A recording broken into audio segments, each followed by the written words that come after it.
faut vraiment que ce soit un physiothérapeute qui est spécialisé dans le plancher pelvien, parce que c'est pas tous les physiothérapeutes qui connaissent. Non, exactement. Ça, c'est une avenue. Avec le physiothérapeute, c'est sûr, vous allez être assisté à vraiment contracter et relâcher ces muscles-là, c'est sûr. Parce que ce qui arrive, c'est que quand on a, pour la première fois, une pénétration pour on a de la douleur, ce qui s'installe automatiquement, c'est de l'anxiété. Ça, c'est la réaction psychologique normale. Quand on a mal, on a peur. Donc, la prochaine relation sexuelle, ce qui va se passer très souvent, ça va être une contraction involontaire de ces muscles-là. Parce que quand on a peur, les choses se crispent et les choses deviennent tendues.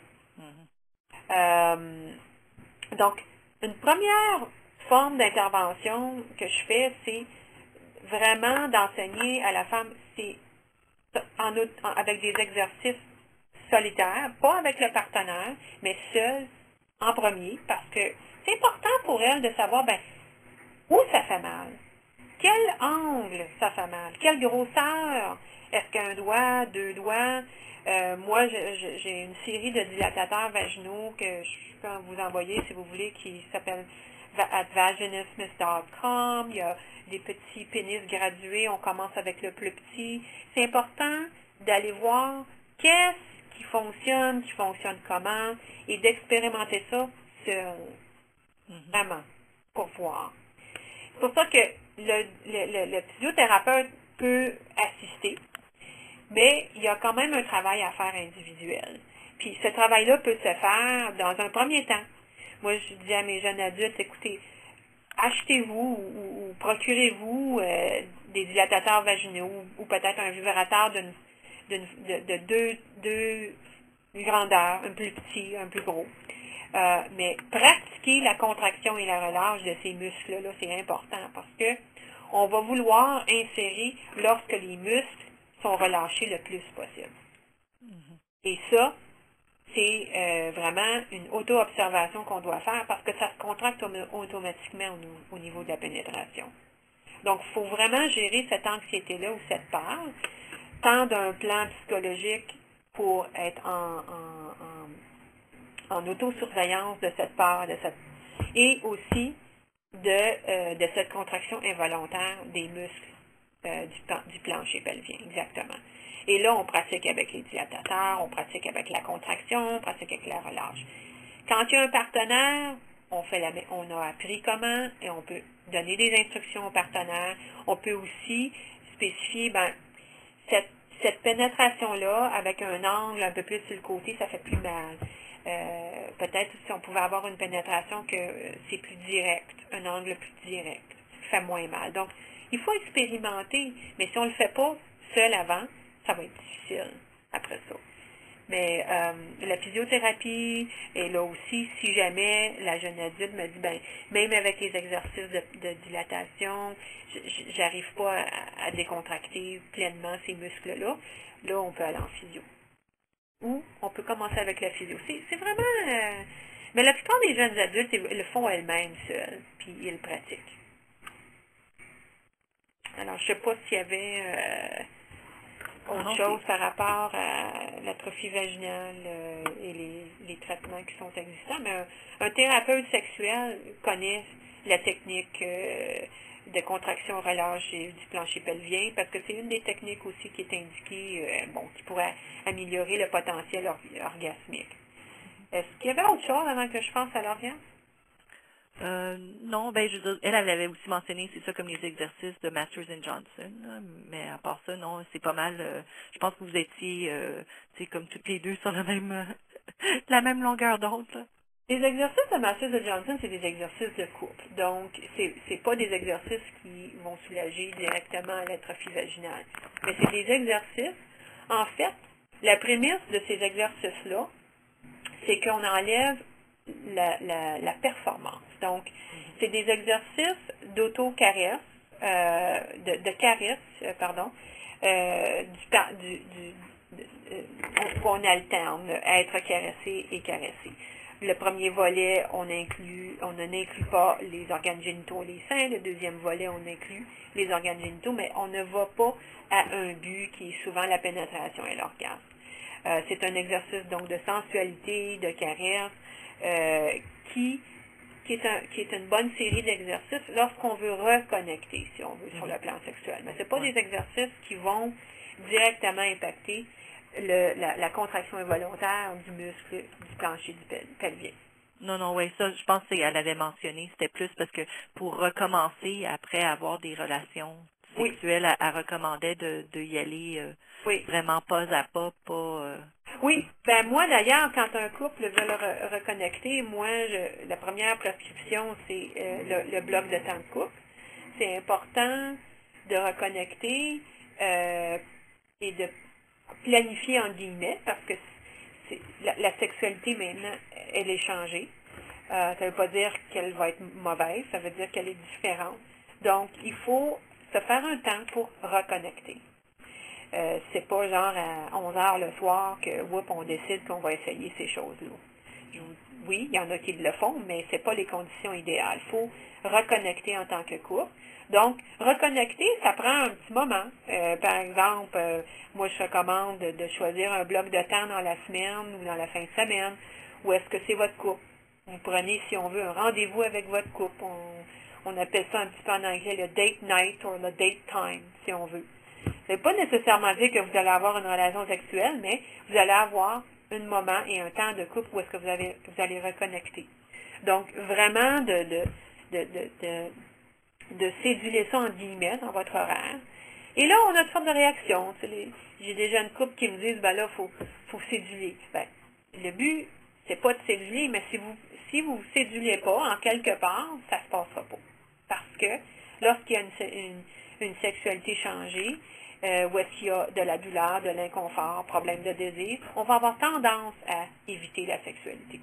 On va avoir tendance à vivre une diminution des activités sexuelles et il va avoir aussi un impact sur la qualité de la rencontre sexuelle, si on veut.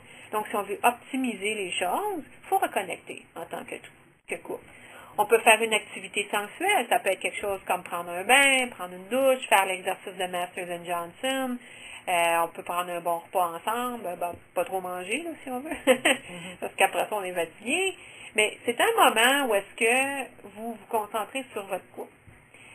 C'est pas, je faisais des farces, ça, c'est pas un moment où est-ce qu'on va chez Costco, là. C'est un moment où est-ce qu'on reconnecte en tant que couple. Et après ça, on pratique soit, comme je disais tantôt, les exercices de massage de Johnson, mais aussi on joue avec la pénétration, on joue avec les caresses, on joue avec l'atteinte de l'orgasme. Mais on commence avec la sensualité pour aller vers la sexualité. C'est habituellement mes recommandations pour ça. Merci. Juste un dernier volet qui est l'orgasme, parce que je ne sais pas si Anne en a parlé un peu de l'orgasme. Un petit peu. OK. C'est sûr que la ménopause ou les symptômes de ménopause n'enlèvent pas la capacité, ne touchent pas la capacité d'avoir l'orgasme. C'est plus par le biais de ne pas me sentir sexuellement excitée, de ne pas me sentir bien dans mon corps, dans mon image corporelle, que j'ai de la misère et aussi avec la diminution de la sensibilité. Comme je disais tantôt, il y a une diminution au niveau clitoridien, au niveau vaginal qui se passe. Donc, les caresses qui habituellement réussissaient à me faire parvenir à l'orgasme, malheureusement, ça prend plus de temps, puis des fois, ça prend bien du temps, puis ça vient pas pantoute. Puis ça, c'est très frustrant. Je sais pas s'il y a des femmes qui s'expriment un petit peu là-dessus. Oui, c'est ça que des fois, c'était pas pareil comme avant, surtout. Absolument. On peut avoir un changement au niveau de vraiment pas excitant comme avant, ou ça vient pas comme avant. La consistance, consistance, comment on appelle la continuité ou la... Vous pouvez dire ce que je veux dire, la consistance? Les consistances, tu sais? Oui. Oui, moi non plus, ça me tient pas le terme, là. Oui, mais comme c'est pas pareil comme avant, mais... Pareil comme avant. Ça ne vient... Habituellement, avant, quand je faisais X, Y, ça venait. Oups! Là, des fois, ça vient, des fois, ça vient plus. Il y a, je ne sais pas si Anne a parlé de 2 types de vibrateurs qui existent présentement sur le marché. Non, les vibrateurs, elle n'en a pas vraiment, tu sais, comme les marques ou quoi que ce soit, non, elle n'a pas vraiment... Il y a 2 types de vibrateurs. Il y a le vibrateur qui vibre. Ça, c'est...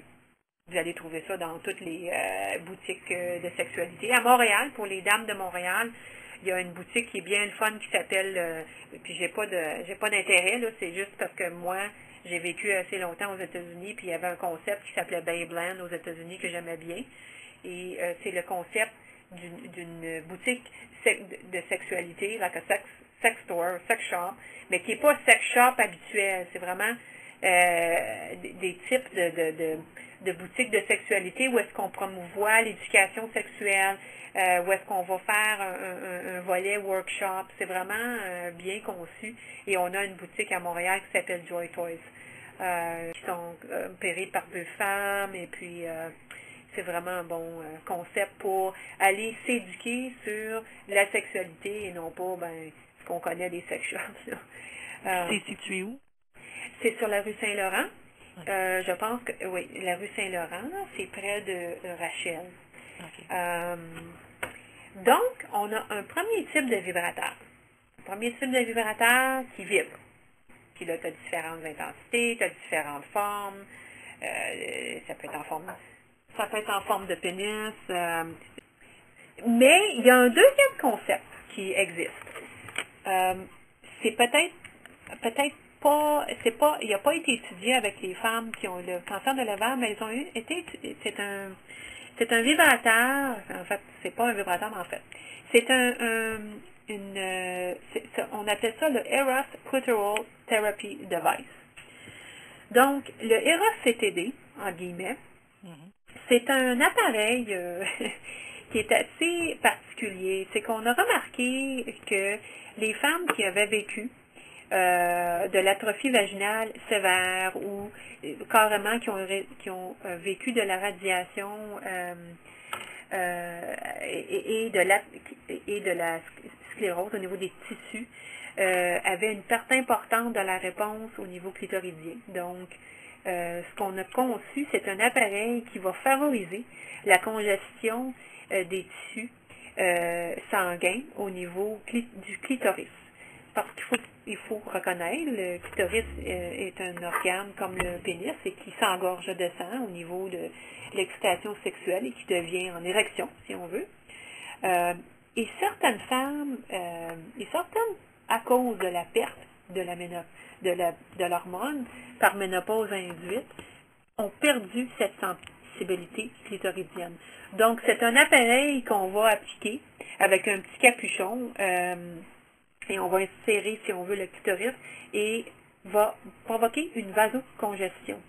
Et ça que vacuum therapy device, je ne sais pas comment le dire, un appareil à vacuum, si on veut, et va aider à engorger le clitoris de sang. Ce qui se passe, c'est que le clitoris va être plus sensible au toucher et va favoriser l'atteinte de l'orgasme plus facilement. Et c'est un appareil qui a été étudié avec surtout des femmes qui ont eu le cancer de cervix et qui ont vécu des formes de radiation. Moi, je le propose quand même parce que c'est quand même intéressant comme concept pour les femmes qui souffrent de moi, mon clitoris, il ne répond plus pantoute et j'ai plus de sensation. Ça peut être quelque chose d'intéressant qui s'appelle Eros CTD. C'est le deuxième type de vibrateur. Ouais, c'est intéressant. Oui. Alors moi, je pense que ça fait le tour. Je pense que j'ai pas mal tout dit.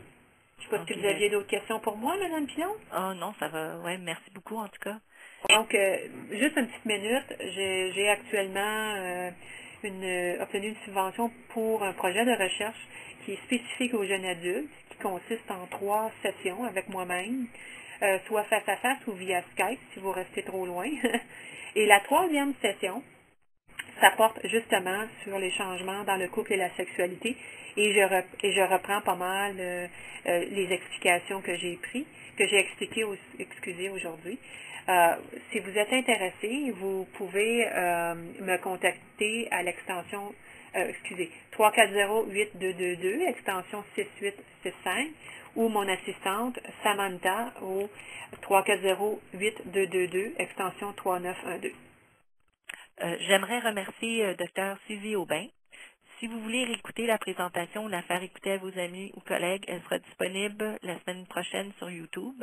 La prochaine téléconférence Vive avec l'Infodème sera le 18 mai à midi avec Pierre Mercier, thérapeute de Médic Spa et du Centre Quintessence à Gatineau. Bon après-midi.